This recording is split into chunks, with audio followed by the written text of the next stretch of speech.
ಎಲ್ಲರಿಗೂ ನಮಸ್ಕಾರ. ಇವತ್ತು ನಾವು ನುಗ್ಗೆಕೋಡು ಸಾರು ಮಾಡೋಣ.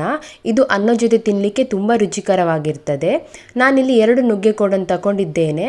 ಅದರ ಸಿಪ್ಪೆನ ವಿಡಿಯೋದಲ್ಲಿ ತೋರಿಸುವ ರೀತಿ ಚೆನ್ನಾಗಿ ತಗೊಳ್ಬೇಕಾಗ್ತದೆ. ನಂತರ ನಾನು ನುಗ್ಗೆಕೋಡನ್ನು ಕಟ್ ಮಾಡ್ಕೊಳ್ತೇನೆ. ಇಲ್ಲಿ ನಾನು 1 ಬೆರಳಷ್ಟು ಉದ್ದದಷ್ಟು ತುಂಡುಗಳನ್ನಾಗಿ ಮಾಡ್ಕೊಳ್ತೇನೆ. ನಂತರ ನಾನು ಈ ತುಂಡು ಮಾಡ್ಕೊಂಡಿರೋ ನುಗ್ಗೆಕೋಡನ್ನು ಒಂದು ಪಾತ್ರೆಗೆ ಹಾಕ್ಕೊಳ್ತೇನೆ. ನಂತರ ನಾನು ಒಂದು ಟೊಮೆಟೊನ ಚೆನ್ನಾಗಿ ತುಂಡು ಮಾಡಿಕೊಂಡು ಅದನ್ನು ಈ ನುಗ್ಗೆಕೋಡಿಗೆ ಹಾಕ್ಕೊಳ್ತೇನೆ. ಇಲ್ಲಿ ನಾನು 1 ಈರುಳ್ಳಿಯನ್ನು ತಗೊಂಡಿದ್ದೇನೆ.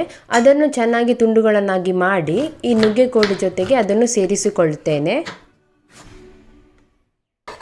ಅದರ ಜೊತೆ 1 ಬಟಾಟೆಯನ್ನು ಸೇರಿಸಿಕೊಳ್ತೇನೆ. ಇದನ್ನು ಚೆನ್ನಾಗಿ ತುಂಡು ಮಾಡಿಕೊಂಡು ಅದರ ಜೊತೆ ಸೇರಿಸ್ಕೊಳ್ಬೇಕಾಗ್ತದೆ.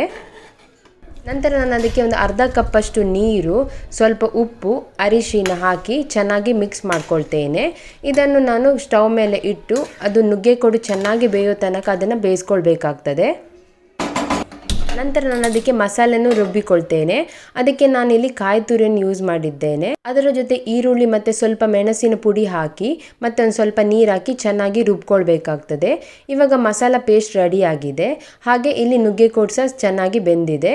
ಅದಕ್ಕೆ ನಾನೀಗ ರುಬ್ಬಿಕೊಂಡಿರುವ ಮಸಾಲ ಮತ್ತು ಸ್ವಲ್ಪ ನೀರನ್ನು ಹಾಕಿ ಚೆನ್ನಾಗಿ ಮಿಕ್ಸ್ ಮಾಡಿಕೊಂಡು ಅದನ್ನು ಒಂದು 5 ರಿಂದ 10 ನಿಮಿಷ ತನಕ ಅಥವಾ ಒಂದು ಕುದಿ ಬರೋ ತನಕ ಬೇಯಿಸ್ಕೊಳ್ತೇನೆ. ನಂತರ ನಾನು ಅದಕ್ಕೆ ಒಂದು ಸಾಸಿವೆ ಮತ್ತು ಬೇವಿನ ಸೊಪ್ಪಿನ ಒಂದು ಒಗ್ಗರಣೆ ಹಾಕಿ ಚೆನ್ನಾಗಿ ಮಿಕ್ಸ್ ಮಾಡಿಕೊಂಡ್ರೆ ಟೇಸ್ಟಿ ಹಾಗೆ ಸಿಂಪಲ್ ಆದ ನುಗ್ಗೆಕೋಡಿದು ರಸ ರೆಡಿ ಆಗ್ತದೆ.